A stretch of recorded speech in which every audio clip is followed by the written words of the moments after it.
भाई बहनों, मैं आप लोग के नाच गीत सुनाने जा रही हूँ। आप लोग मेरा नाच गीत जरूर सुने। नदिया किनारे लगल मेलवा, अपने हरि जी के खेल के खरीदब गे दवा।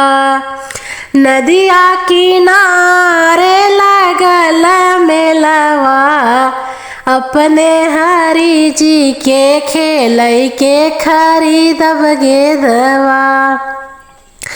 सासु जब बोली है करब झगड़ा, खिड़की खोल के बलम के बोलाइब अंगना। खिड़की खोल के बलम के बोलाइब अंगना। नदिया किनारे लगल मेलवा, अपने हरि जी के खेल के खरीदब गे दवा।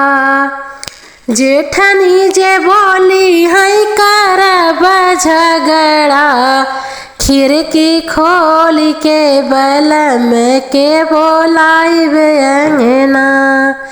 जेठनी जे बोली है करब झगड़ा, खिड़की खोल के बलम के बोलाइब अंगना।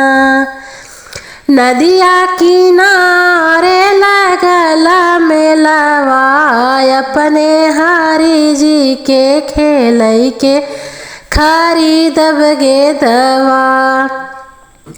ननदी जे बोली है करब झगड़ा, खिड़की खोल के बलम के बोलाइब अंगना।